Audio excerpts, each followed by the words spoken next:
Hey everyone, welcome to another episode of the Plot Experience. Now, before I continue with this episode, I really want to ask for a huge favor. At the Plot Experience, we want to make improvements to the show. Everyone likes a show that is improving and all. For us to do that, we really need your support. We really need your help. I'm not asking for any handouts. I don't want money or handouts from anyone. I just need your support. Now, how can you support the show? If you're listening to this on YouTube or watching this on YouTube, you can please subscribe to the channel. And trust me, it will just help the algorithm, push us even better. And if you possibly can, also just like each episode. Honestly, it works wonders with the algorithm, and I know. Now, if you know someone, if this is an episode and you know someone who might be interested in the topic or what have you, you can click the share button. Click the share button and share it with the person. Get the word out and help us. Let people know about the podcast. Honestly, we are hoping to make real significant improvements to the podcast and all.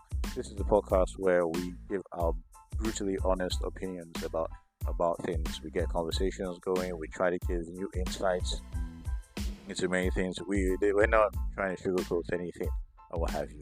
If you're the type of person that likes that sort of stuff, we really want, or should I say, really need your support and all.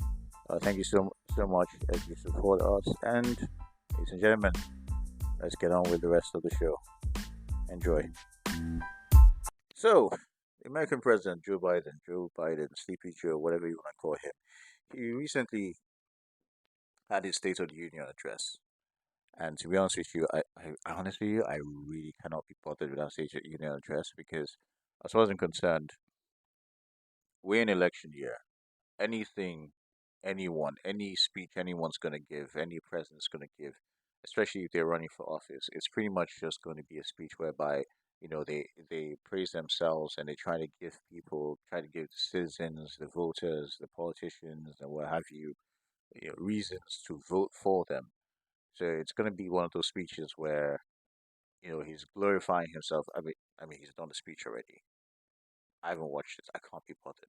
Honestly, I've seen clips of it. I'm not going to sit on my backside and watch the entire thing because I don't trust. He's a politician. I don't trust politicians.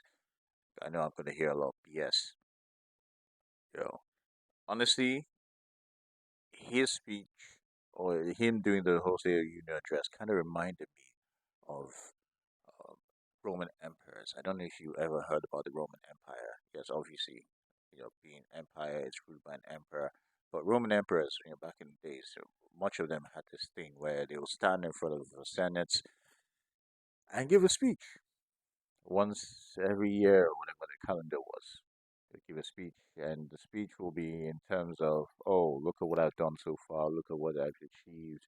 We've conquered here. We've conquered there. Our, our coffers are like this. Our treasuries like that. Things like that. And at the end of the day, it's always about a speech that glorifies the emperor and says little as to the failures that have actually occurred during his, well, they were all male, so his reign. And it's pretty much what's happened with Joe Biden. I reckon his speech, from what I heard, his speech was just about, oh, do my time, we'll be able to achieve this, we'll be able to achieve that, what.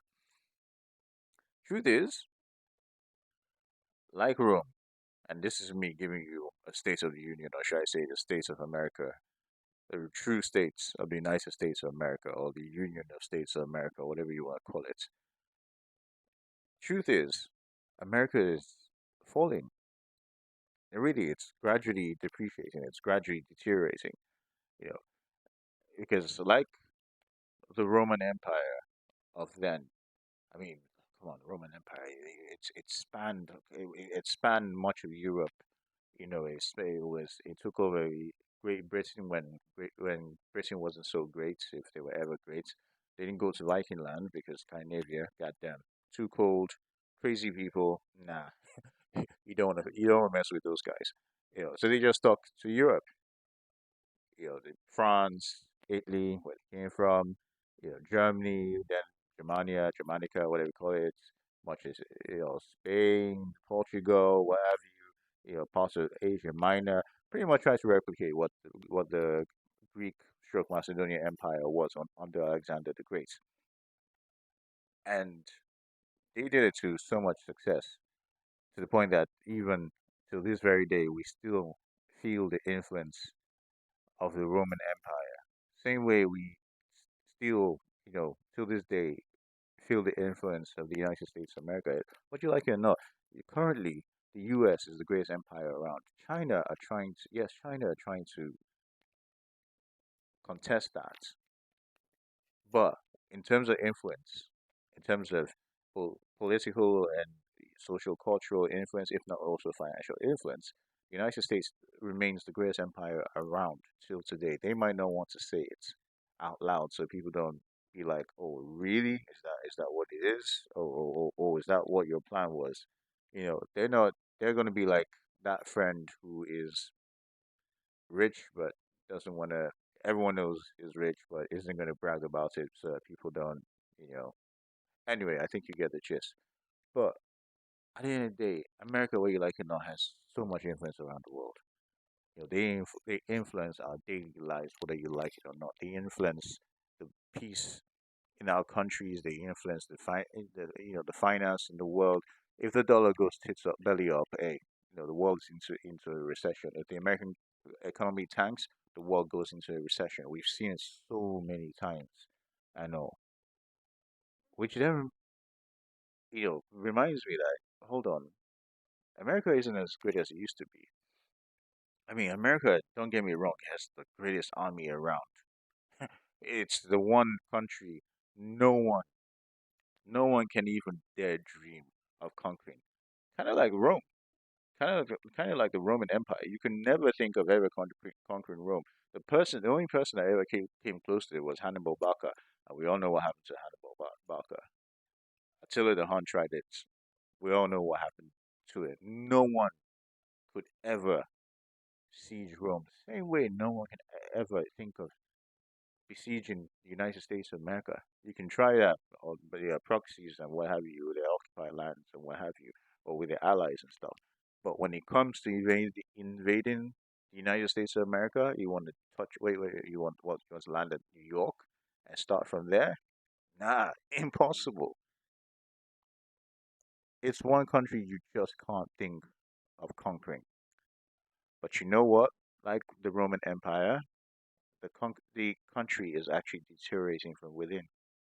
No, really, it's rotting from within. Its core is rotting from within. And what happens is when that core starts to rot, when that core starts to give way, when the pillars start to give way, it collapses.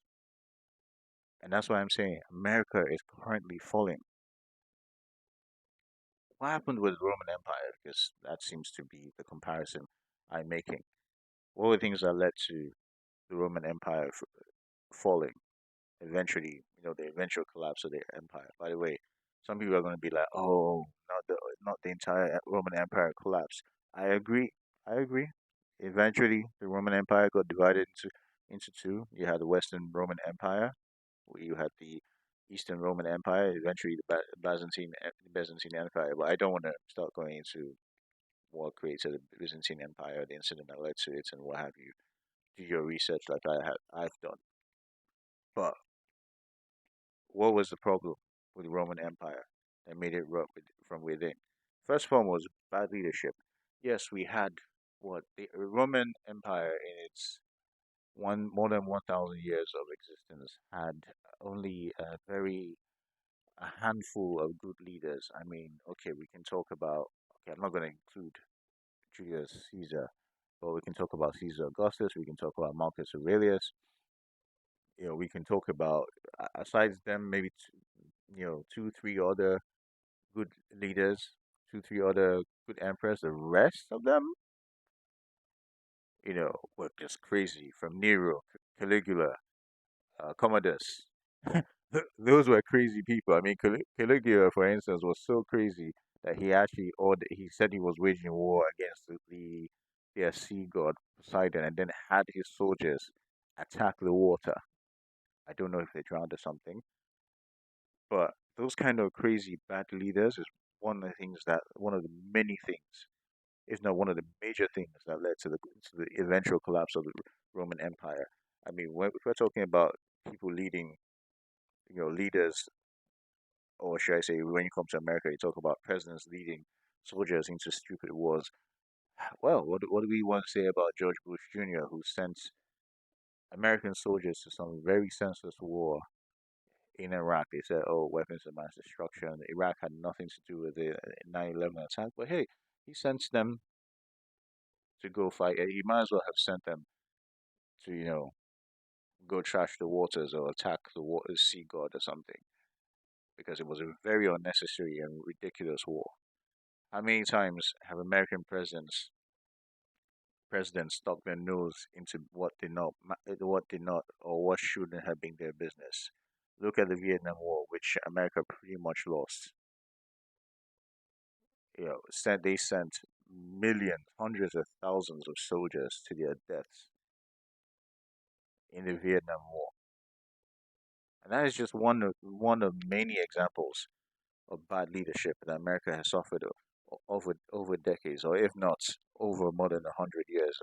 Let's keep it. No, no. Let's actually keep it decades, because believe you me, America did have a handful of good leaders. Then there's the sexual immorality that was going down in the Roman Empire. Oh my gosh, should we talk about that? From the gay emperors who could barely bear children or successors, when you have your leaders encouraging such immorality or even taking part in such immorality, you're gonna have the people themselves taking part of it. Hey, guess what? I don't need to explain that too much of what's going on in America today. You have this whole, gay movement, lesbian movements, what have you. Gone are the days in the U.S. where if you took part in such a thing, you kept it to yourself. Gone are days in the U.S. where such things were not thrown in people's faces and all that. Now in the name of inclusivity and in the name of popularity. Hey, oh yeah, yes, use this as our as our way of showing this certain people, these people that feel marginalized, that yeah, we are for them. So we're gonna what, we're gonna forego good education and healthcare and what have you, and just through these and just support these ideologies just to be popular. We're gonna ignore the fact that we have decaying infrastructure and all that. But hey, guess what? We're inclusive. Your roads are shit. You're not getting water. The public housing is terrible. The good healthcare is unaffordable. Good education is unaffordable. But hey, we are for the transgender.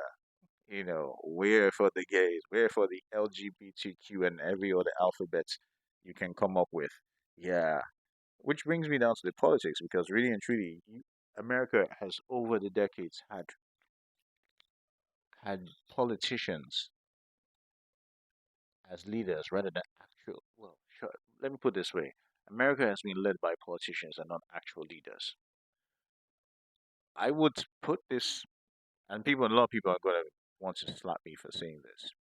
But last time America had a leader, and I'm not supporting him, I'm just being honest with you, but last time America had a leader was Donald Trump.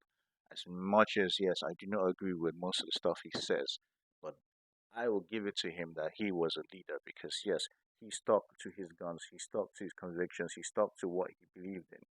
I know, and not trying to be popular by going with the wave. There's this old saying that says, in order to conduct the orchestra, you need to back the crowd. You've never seen the conductor of an orchestra facing the crowd and looking like, oh, who's smiling, who's enjoying it. So, okay, let me change the tune. No, no, no, no, no, no, no, no. We stick to the tune. We stick to what we're playing because this is what the plan was. And that's the thing. America has lacked that sort of leadership. Then it says, okay, this is the plan on how to fix America. This is the plan on how to make America great. We're going yes, people, not everyone's gonna like it, but you know what? At the end of the day, it's gonna help everyone. It's gonna suit the masses. It's gonna help the majority. It's gonna take America from the brink to greatness once again. And that's the thing. You have so many people, these politicians who are trying their best to be popular, and by being popular, they are making so many. Uh, I don't want to use the word compass. I don't want to use the word. Yeah, compromises. I was going to say compensate. Sorry, but they're making so many compromises just to be popular. If you ask some of these politicians if they really believe in the whole shit they're saying, they will tell you no. They will tell you no. But hey, if it keeps them in power, if it keeps their party in power, then hey, I'll be damned. And is that really and truly the best of leadership? You know, and now to talk about, let's not even talk about the crime rates in America that is just terrible. For many decades, we've talked about the, gun-related crime and all that. It is so easy these days for people to actually access guns in America. The same way back in the Roman Empire was so easy for people to just get their hands on daggers and weapons and what have you. People are going to be like, oh, this is my amendment rights. What, you're talking nonsense. But let's look at, countries like Scandinavian countries, for instance. It is so safe in those countries. Some of the countries where you have the safest countries in the world, you don't have their citizens or people being armed or carrying guns around or carrying knives around to protect themselves. No, they don't. That's what they have the police for. Even some of them, even the police don't carry weapons. You know why? Because the people have eradicated, because they're doing their best to keep poverty at the barest minimum possible, because they understand that a well-educated working class population, a majority that are working class, well-educated, they're earning well, they're feeding well, they're living well. They have a very very low tendency to go into crime. Very low. I mean, seriously, let's ask ourselves this question: are you going to see? Okay, Bill Gates is quite a stretch. I was going to say, are you going to see Bill Gates' child, going into crime or something? Who am I going to bring up now? Okay. Shut your eyes for a second and imagine a bank exec, or yeah, a bank exec, maybe earning $10 million after tax a year or something. Are you going to see his child go into some stupid gun crime or go murder someone for stupid reasons? No, because number one, they are well educated to the point that that brains are actually working. They're actually thinking of their future before they go do something stupid. They're going to be thinking to themselves, "Wait, hold up a sec. If I do this, I'm going to be trading my Louis Vuitton or Piana sweater for an orange jumpsuit. Nah, orange jumpsuit is not in season. Nah, that's not this autumn's fashion. Nah, nah, not doing it. Not doing it. Can't be bothered. No, no, no. Because why? Because they have a future. Truth be told, you end up having a country where they've pumped kids with so much pharmaceuticals that they've got them depressed. You have a country where kids don't even these days. I'm not even gonna say kids, like young adults have just lost that sense of being alive. They've lost their senses to start with, and then obviously the sense of being alive or having a future, that's gone with the wind. So what they're going to do? They're going to take their lives and they're going to take other people with them. That sort of stuff. And but yet, till this very day, you have people like the NRA, so groups like the NRA, still promoting gun possession and saying little as to how they actually intend to regulate gun, gun possession, aka gun control. You still have a lot of state legislatures, a lot of state governors saying, "Oh no, it's the amendment rights, what have you." Okay, maybe I don't know. Maybe if your child got shot by some random person, wielding a gun or something, would you be saying that? It just boils down to the fact that there's just so much corruption in the country because this is a country whereby they can sit down and say to people, oh, especially to African countries, oh, African countries, you're so corrupt, you're this, your leaders are stealing money and what have you. I'm sorry, American leaders are also corrupt in their own ways. What country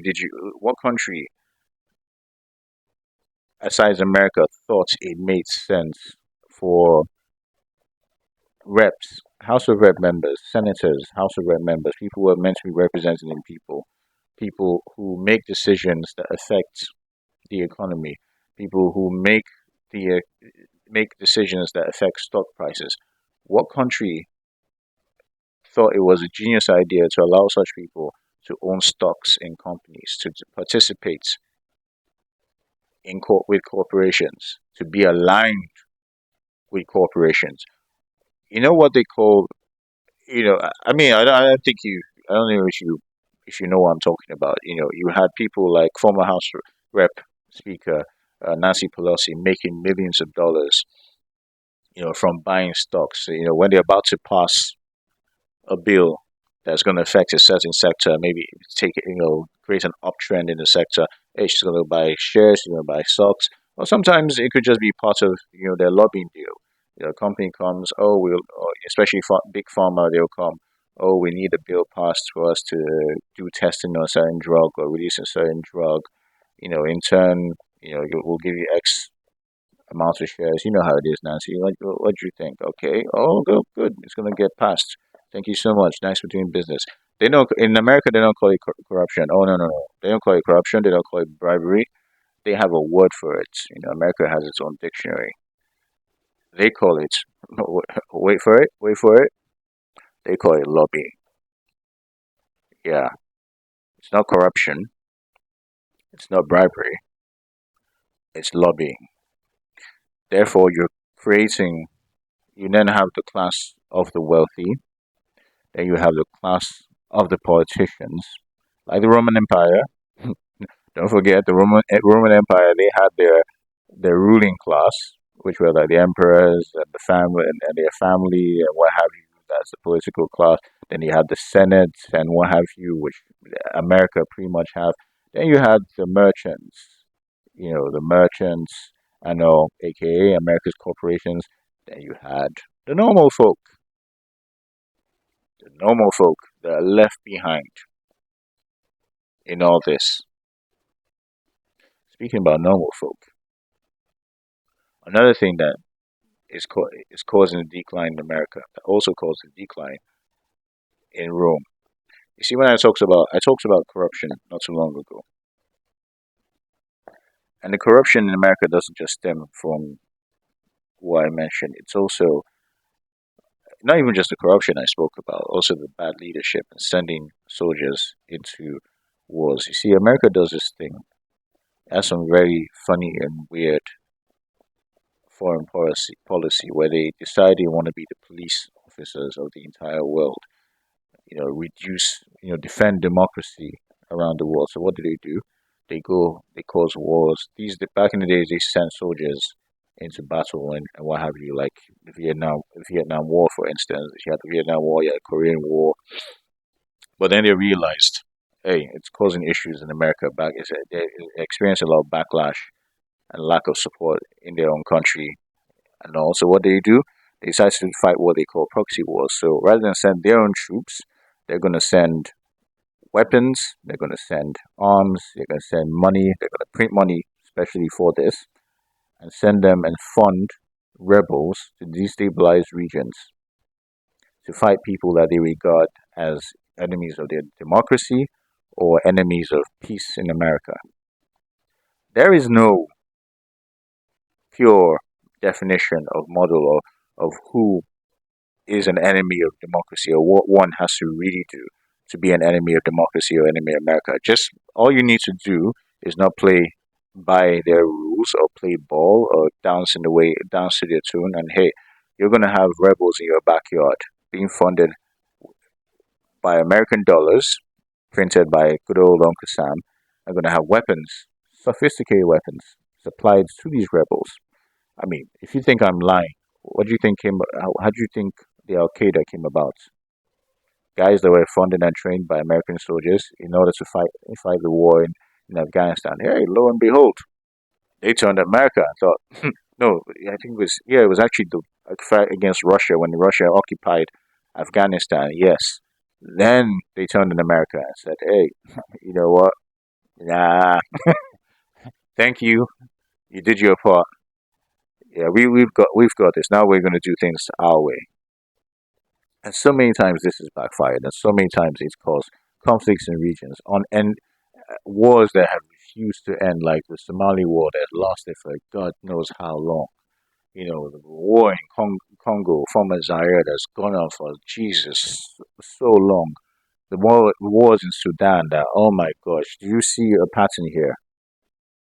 We're talking about countries that have minerals that America need. And what happens when these wars happen? Not to talk about, I'm not even just talking. I'm not even just talking of Africa. There's also the ones in the Middle East, Yemen. You know, that's a good example. Iraq, Afghanistan, countries that have resources that American corporations want to get their hands on. So what they do, they destabilize this region. And what happens when you destabilize these regions?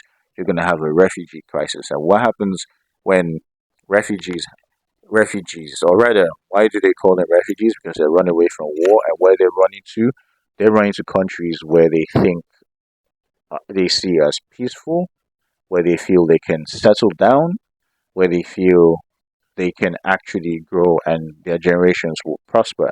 And one of those countries, besides the European countries, is America. Who are the people that migrate to America the most? Let's see, Mexico. What's going on in Mexico? There's a war on drugs. Who is Mexico? Who is the number one client of Mexican cocaine or cocaine? The Americans. No, I'm serious. I'm not making this up. Americans, because remember when Trump wanted to put up a wall and what have you? I swear down, if I was a Mexican drug lord, I would have said, you know what, you want to put up a wall, that's fine. Our drugs are not going to go into America. Let's just stand by the wall. We're going to stop supply. You know, this is me being a Mexican drug lord. I'll just call the other drug lords and be like, look, Trump wants to put up a wall, that's fine. We'll even help him put it up. And we're going to stand on one side of the wall and we're going to look. We're going to cut supply of drugs, of cocaine to America. We're going to make sure no cocaine goes into America. And let's see how Americans react. You would have the zombie apocalypse, World War Z going down. Because you're going to have Americans climbing and fighting each other to climb that wall just to get their cocaine. You have immigrants from Haiti. Haiti, a country that continues to, if I'm not wrong, continues to be indebted to the Bank of America. I do stand to be corrected. A country that has far been riddled with corruption, pretty much caused by American interference. You know, you have so many countries, migrants from so many countries who have been economically, culturally, or have had their peace destabilized by America. And America complaining. Americans are complaining. They're complaining about it.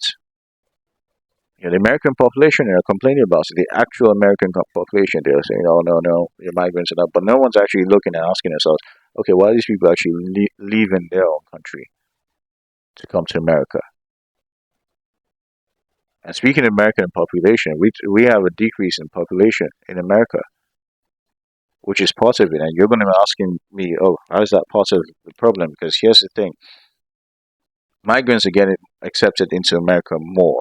Why? Because there's a decrease in population, no thanks to things like crime, you know, terrible healthcare, uh, these bio wars, you know, things like, especially the whole thing with COVID and what have you, which to me it was just another man-made creation that's wiped out at least 20% of the American population, whether we like it or not.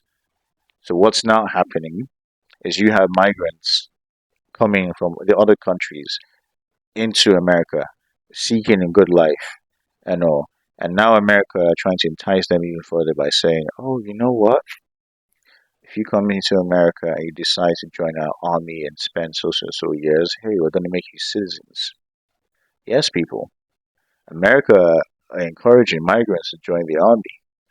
And what happened? Hold on.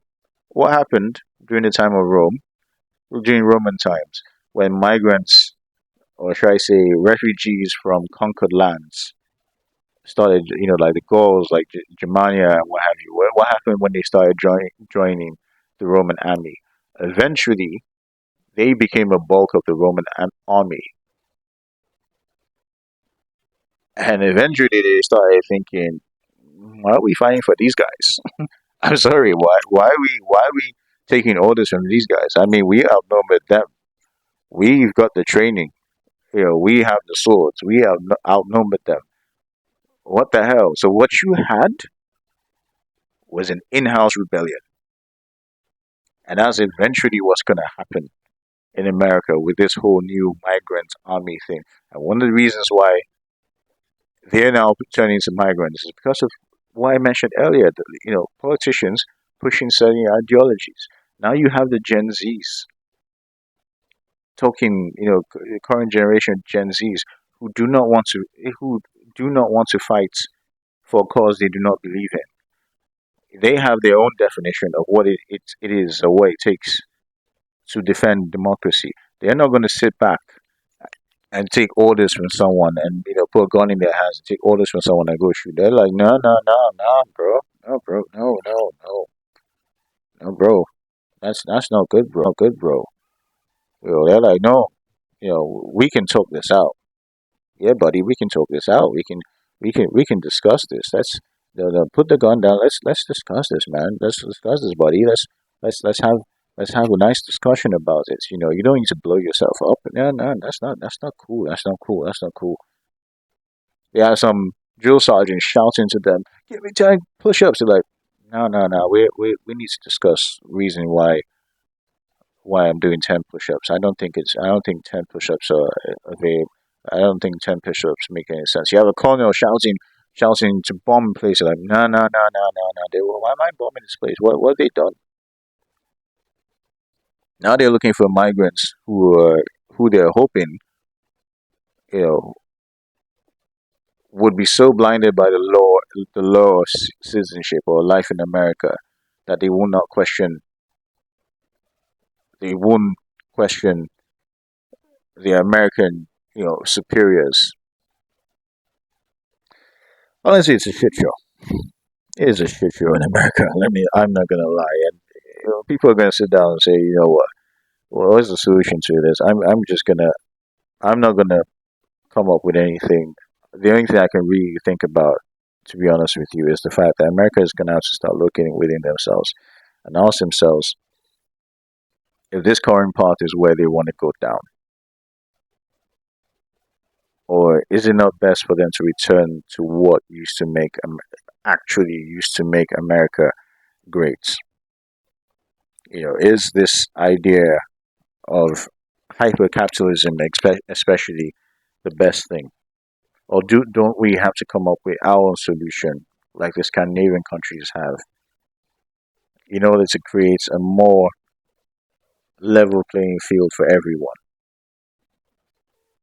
Do we need people who are popular as our leaders, or do we need people who are actually ready to die for what they believe in?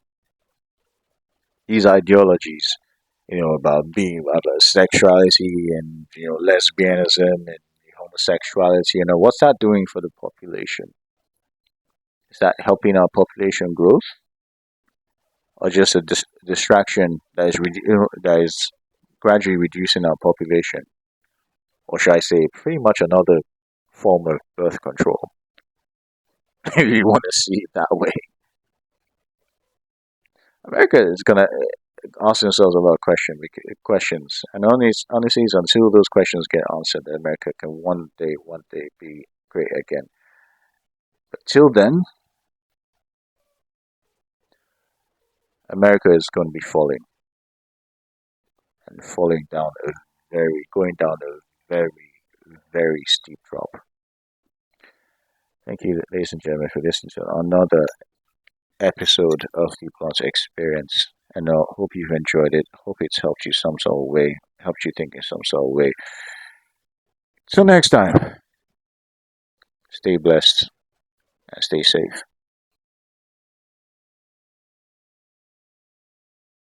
You don't look satisfied. One's a set of laws and the other's a declaration of war. I want a human moment from you.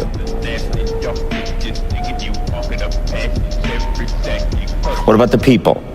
Why is America Not the greatest country in the world, Professor. That's my answer.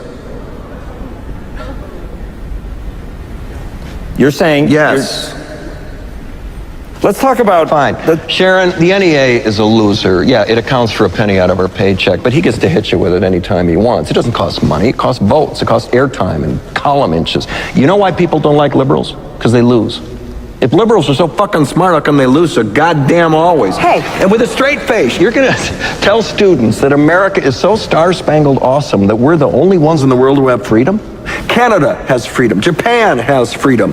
The UK, France, Italy, Germany, Spain, Australia, Belgium has freedom. So 207 sovereign states in the world, like 180 of them have freedom. All right. And yeah, you, sorority girl, just in case you accidentally wander into a voting booth one day, there's some things you should know. And one of them is, there is absolutely no evidence to support the statement that we're the greatest country in the world. We're 7th in literacy, 27th in math, 22nd in science, 49th in life expectancy, 178th in infant mortality, 3rd in median household income, number 4 in labor force, and number 4 in exports. We lead the world in only 3 categories: number of incarcerated citizens per capita, number of adults who believe angels are real, and defense spending, where we spend more than the next 26 countries combined, 25 of whom are allies. Now, none of this is the fault of a 20-year-old college student, but you nonetheless are, without a doubt, a member of the worst generation ever. So when you ask what makes us the greatest country in the world, I don't know what the fuck you're talking about. Yosemite?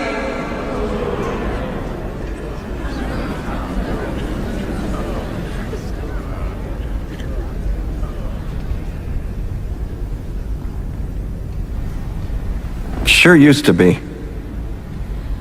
We stood up for what was right. We fought for moral reasons. We passed laws, struck down laws for moral reasons. We waged wars on poverty, not poor people.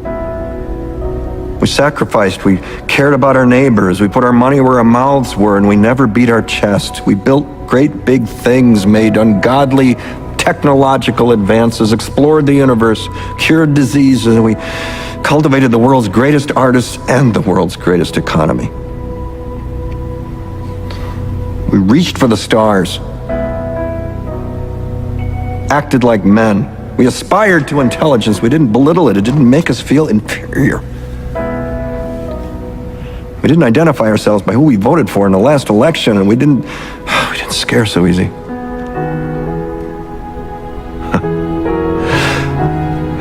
We were able to be all these things and do all these things because we were informed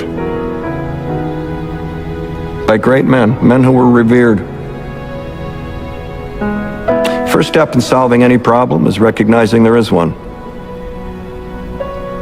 America is not the greatest country in the world anymore.